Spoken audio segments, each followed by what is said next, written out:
Eu nunca fui um homem medroso. Canal Relatos Macabros como e advogado Sinistros. criminalista. Seja bem-vindo me ao acostumei a desconhecido. ouvir histórias horríveis e a lidar com pessoas perigosas.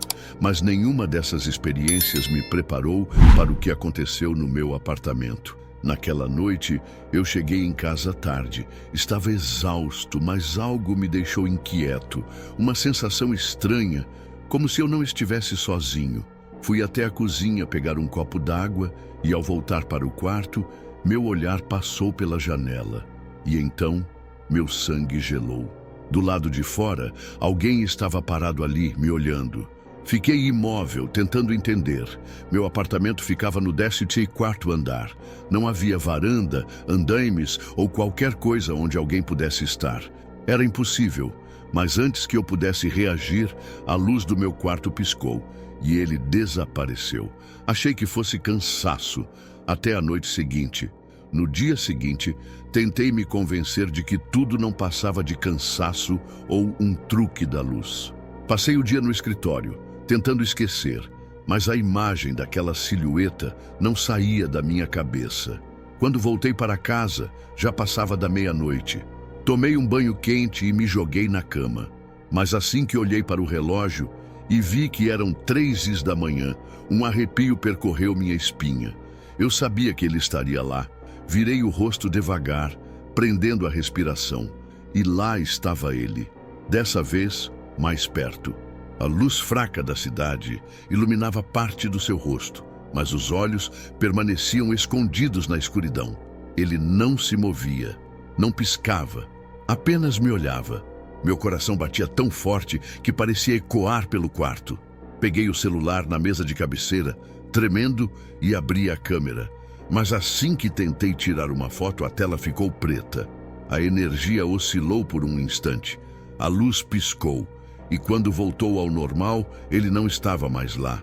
Levantei da cama de um salto. Fui até a janela e olhei para baixo, para a rua.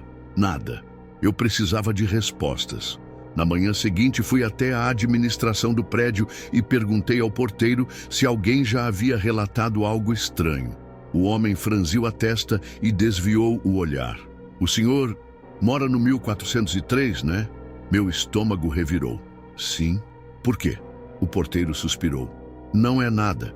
Só já ouvi gente falando de umas coisas estranhas nesse andar. Aquilo foi o suficiente para me deixar inquieto. Pesquisei os antigos moradores do meu apartamento e encontrei um nome: Arthur Peçanha, advogado, desaparecido há 5 anos. Continuei cavando e descobri mais 2 advogados que moraram ali antes dele. Um se mudou do país sem deixar rastros. O outro foi encontrado morto no interior, sem explicação. Mas o que me fez perder o fôlego foi um comentário antigo em um fórum abandonado. Era uma postagem de Arthur Peçanha, a última coisa que ele escreveu antes de sumir. Se você mora no 1403, nunca olhe por muito tempo. Meu sangue gelou. Eu precisava olhar novamente. Precisava entender o que estava acontecendo. Naquela noite, me preparei para encarar aquela coisa de frente. Fiquei sentado na cama, os olhos grudados na janela, esperando. O relógio marcou 3 da manhã e ele apareceu. Mas dessa vez, ele não estava parado. Ele estava mais perto. Apenas um passo separava seu rosto do vidro. E então, ele sorriu. Meu corpo travou. O homem na janela sorriu. Não um sorriso comum. Era um reflexo distorcido do meu próprio rosto. Senti um peso esmagador no peito. Meu instinto gritava para correr, mas minhas pernas não obedeciam. Minha respiração ficou presa na garganta. Eu não podia desviar o olhar. O vidro começou a embaçar, como se algo estivesse respirando do lado de dentro, mas eu não sentia frio. Não era o meu fôlego. Meu celular vibrou na mesa de cabeceira. Com muito esforço, consegui mover a mão e pegá-lo. Uma notificação apareceu na tela. Já faz tempo, Guilherme. Agora é sua vez. A mensagem vinha do meu próprio número. A luz do quarto piscou violentamente. Por uma fração de segundo, o quarto inteiro ficou refletido na janela. E eu não estava mais lá. Me virei desesperado. O quarto estava vazio. A campainha tocou, uma batida seca, insistente. Fui até a porta sentindo o coração descompassado. Olhei pelo olho mágico. O corredor estava vazio. Mas então, ouvi o som de uma janela se abrindo. E pela primeira vez, eu senti o vento do lado de fora. Se tem coragem para mais histórias assim, ative o sino, curta e se inscreva agora. Eu nunca fui de me assustar fácil. Trabalhar na madrugada me acostumou a lidar com todo tipo de gente. Bêbados que dormem no balcão, clientes estranhos que falam sozinhos, motoristas exaustos que só querem um café forte. Mas ele era diferente. Todas as noites, exatamente às 2h45, um homem de terno preto aparece do lado de fora da cafeteria. Ele não entra, não fala, não faz nada, além de olhar para dentro. No começo, achei que fosse um morador de rua, alguém perdido. Mas ele parecia deslocado, como se não pertencesse àquele lugar. Uma noite, tomei coragem e fui verificar as câmeras para ver se ele fazia isso quando eu não estava ali. Mas quando abri as gravações, senti um arrepio subir pela espinha. Na tela, a rua estava vazia. Ele nunca aparecia nas filmagens. E naquela noite, pela primeira vez, ele olhou diretamente para mim. Na noite seguinte, fiz questão de prestar mais atenção. O relógio marcava 2h40 quando chequei o celular. Segundos depois, levantei a cabeça e olhei para a rua. Ele já estava lá, sempre no mesmo lugar, sempre com o mesmo olhar fixo através da vidraça. A princípio, tentei não demonstrar desconforto. Continuei atendendo os poucos clientes da madrugada, limpando as mesas, preparando os pedidos, mas não conseguia ignorar a presença dele. Algo parecia estranho, diferente de um simples cliente solitário. Ele não se mexia, nenhuma vez. Nenhum ajuste de postura, nenhum piscar perceptível. Era como um manequim, imóvel no frio da madrugada. Na terceira noite, já não aguentei mais. Peguei o celular e resolvi gravar um vídeo, tentando registrar aquele comportamento bizarro. Mas, quando olhei para a tela, senti o sangue gelar. A rua estava vazia. O vidro da cafeteria refletia apenas a cidade escura, os postes piscando ao longe. Mas ele não estava lá. Soltei o celular sobre o balcão e respirei fundo. Me virei de novo para a rua. E lá estava ele. A única diferença? Agora, ele estava olhando diretamente para mim. Meu coração disparou. Meu corpo todo ficou tenso. Tentei agir naturalmente, mas um frio percorreu minha espinha. Ele sabia que eu tinha tentado filmá-lo. No dia seguinte, decidi perguntar ao meu gerente sobre aquele homem.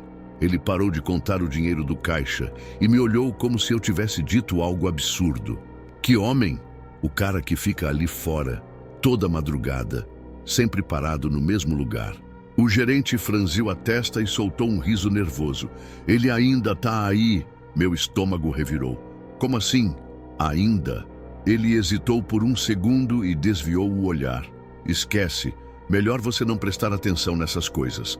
Não consegui engolir aquela resposta. Resolvi conversar com um ex-funcionário da cafeteria, um barista que tinha saído meses antes. Liguei para ele no final do expediente e quando mencionei o homem na vidraça, o silêncio do outro lado da linha durou tempo demais. Você viu ele? Perguntou a voz abafada. Sim, ele fica lá toda noite. Desde quando isso acontece? O ex-barista demorou a responder. Eu não sei, mas a minha antiga colega falava dele também. Isso foi há uns 10 anos. Minha boca secou. Você chegou a falar com ele? Outro silêncio longo. Não, mas ele falou comigo. A ligação caiu. Olhei para a janela da cafeteria. A noite ainda estava escura. O relógio marcava 2h44. Fechei os olhos por um instante. Quando abri novamente, ele já estava lá. E pela primeira vez ele sorriu. Meu peito subia e descia rápido. A rua ao meu redor parecia girar. Eu ainda estava na calçada, mas dentro da cafeteria ele me encarava. Não havia mais clientes. Nenhum som de cafeteira funcionando, nenhuma conversa ao fundo. A cafeteria estava vazia, mas ele continuava lá, no vidro. Aquilo não fazia sentido. Eu ainda estava aqui, do lado de fora. Eu sabia disso. Então, por que o reflexo dentro da vidraça não era o meu? Me aproximei, devagar. Ele fez o mesmo. Toquei a superfície fria do vidro. Do outro lado, ele também levantou a mão. O ar ficou pesado, meu peito apertou. Minha mente gritava para eu correr. Foi quando a porta da cafeteria abriu sozinha. O som foi um estalo seco, alto demais na madrugada silenciosa. E então ele sorriu. Eu não esperei para ver mais nada. Virei as costas e corri. Eu nunca mais voltei para aquela cafeteria. Mas às vezes, quando passo pela rua de madrugada, me sinto observada. Se você também ficou intrigado, comente aqui. E não esqueça do like e da inscrição. Eu sempre gostei de espaços abertos. Projetos modernos, casas amplas, luz natural entrando por paredes de vidro. Sempre achei que transparência trazia liberdade. Mas naquela casa, eu aprendi que ser visto o tempo todo não significa estar seguro. Depois do divórcio, precisava de um recomeço. A casa de vidro, isolada na serra, parecia perfeita. Sem vizinhos, sem barulho, só eu e uma vista panorâmica para a floresta. Nos primeiros dias, foi exatamente como imaginei. Mas então, na terceira noite, algo me incomodou. Enquanto tomava vinho na sala, senti um arrepio, como se houvesse alguém do lado de fora, me observando. Levantei os olhos. No jardim, entre as árvores, uma silhueta estava parada, imóvel. Meu coração disparou. Pisquei e ela já não estava mais lá. Naquela noite, dormi com todas as luzes acesas. E na noite seguinte, ela voltou. No dia seguinte, tentei me convencer de que era apenas um reflexo. O vidro da casa era enorme. Podia ter sido uma sombra, um efeito da luz da varanda. Mas no fundo, algo me incomodava. A imagem daquela silhueta não saía da minha cabeça. Na manhã seguinte, instalei câmeras de segurança ao redor da casa. Se houvesse alguém ali à noite, eu descobriria. Na quarta noite, fiz questão de ficar acordado. Às 2h30 da manhã, fui até a cozinha pegar um copo d'água. Quando voltei para a sala, parei no meio do caminho. Ela estava lá. O coração disparou. A mesma silhueta no jardim, parada, imóvel, olhando para dentro da casa. Minha pele formigou. O copo de água escorregou da minha mão e caiu no chão, se espatifando. A silhueta não se mexeu. Tentei agir racionalmente. Peguei o celular no bolso e abri a câmera. Mas quando olhei para a tela, o jardim estava vazio. Pisquei e olhei de novo. Aos meus olhos, ela ainda estava lá. Mas no celular não havia ninguém. O pavor subiu pela espinha. Aquilo não fazia sentido. A luz da varanda piscou. Um calafrio tomou conta do meu corpo. Na manhã seguinte, corri para revisar as gravações. Não havia nada. A câmera mostrava apenas o gramado vazio e a floresta ao fundo. Eu precisava de respostas. Peguei o carro e fui até a casa mais próxima, uma fazenda a alguns quilômetros dali. O dono, seu Raul, era um senhor de quase 70 anos. Quando mencionei a casa, seu olhar mudou. "Você comprou aquele terreno?" Ele perguntou, franzindo a testa. "Sim, há alguns meses." "Por quê?" Ele ficou em silêncio por um instante, depois soltou um suspiro. "Esse lote nunca esteve à venda." Meu estômago revirou. "Como assim?" "Eu comprei legalmente, vi toda a documentação." Ele balançou a cabeça. "O último dono nunca vendeu nada. Daniel Prates." Engoli em seco. "E onde ele está agora?" O velho ficou sério. "Desapareceu." A palavra ficou ecoando na minha mente. Voltei para casa e comecei a pesquisar. Vasculhei registros da propriedade, antigas notícias locais. Daniel Prates era um engenheiro que vivia ali antes da casa ser construída. Um dia, simplesmente sumiu, sem deixar rastros.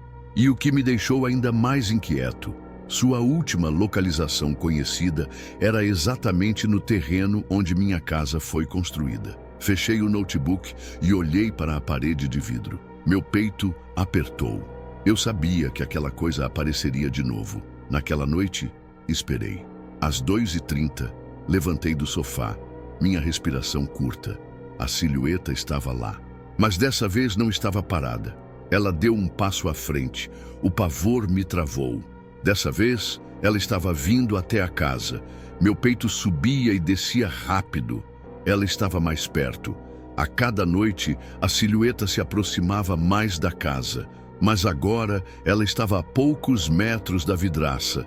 Minha mente gritava para correr, mas meus pés estavam cravados no chão. O vidro da casa, antes um símbolo de liberdade, agora parecia uma armadilha. Respirei fundo e peguei a lanterna do celular. Se fosse alguém tentando me assustar, eu iria descobrir. Com um passo hesitante, destravei a porta de vidro e pisei na varanda. O vento frio cortou minha pele. Apontei a lanterna para o jardim. Nada. O gramado estava vazio, nenhum sinal da silhueta. Mas então, um reflexo chamou minha atenção. Meu olhar se voltou para a parede de vidro da casa. O ar sumiu dos meus pulmões. Agora, ela estava lá dentro. A silhueta não estava mais no jardim. Ela estava na sala. Um estalo seco ecoou atrás de mim. A porta de vidro se fechou sozinha. Se você chegou até aqui, já sabe. Like no vídeo, inscreva-se e comente o que achou.